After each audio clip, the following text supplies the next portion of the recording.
Joining us now tonight to help analyze everything that's been going on so far in the evening is former San Diego City Councilman Cate and former San Diego County Democratic Chair Francine Busby. Thank you both for joining us. And you'll both give your opinion on this, but as we look at these razor-thin numbers tonight, we knew it would be tight. It is looking tight. Harris needed to get the women, Trump needed to get and targeted young men. He was going for the rural areas, her the urban areas. As you look at this map, and we'll start with you, Francine, are they getting it? Are they not? What are the surprises that are in a race we knew would be tight?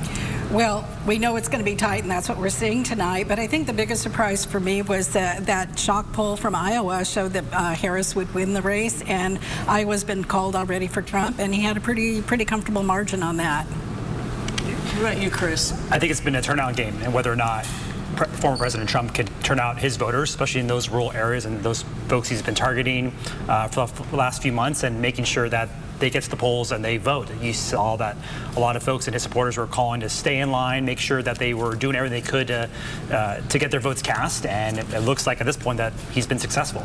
Well, if it is a turnout game, one of the things that impacts turnout we see is often polling. Let's talk about polling, because we are in this contentious of a election cycle and political season as we've been in a long time, and we're seeing a lot more closet voters for either party.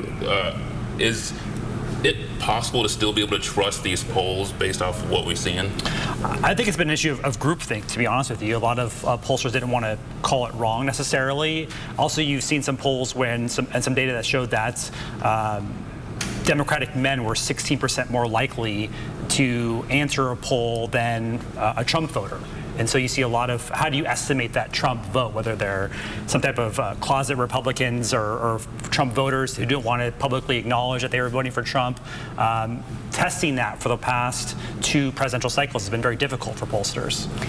Yeah, the other thing about polling is that they often poll likely voters or probable voter, high propensity voters, where both of these campaigns were going after less high propensity voters, like students who maybe haven't voted before, or were just registering in a state where they go to school, or young men that Trump was going after are not particularly high turnout voters. So I would say, you know, the polls, I'm with you. I think that they all played it safe, and I think we still have a lot to learn tonight. Like in Pennsylvania, which is a key state, they're showing a lot of votes left in Philadelphia and Pittsburgh that would likely lean to the left that haven't been counted yet, whereas a lot of the rural votes have already come in. Let's dive into what propelled people to go to the polls today. ABC News did a poll that shows that the state of our democracy was #1 over our economy.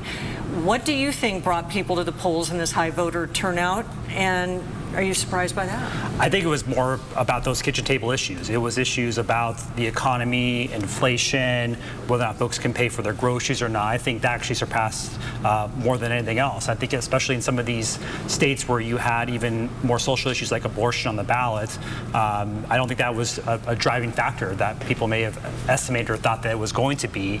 I thought it went down to those kitchen table issues, and that was driving what folks had. And we'll see from exit polls what this says, but I think it's going to be those core issues that were driving folks. Yeah, I think the other thing to look at is so much of this was already baked in. From a year ago, these numbers have barely budged. So I do think that the Trump voters were entrenched, and no matter what he said, no matter what he did, they were going to vote for him.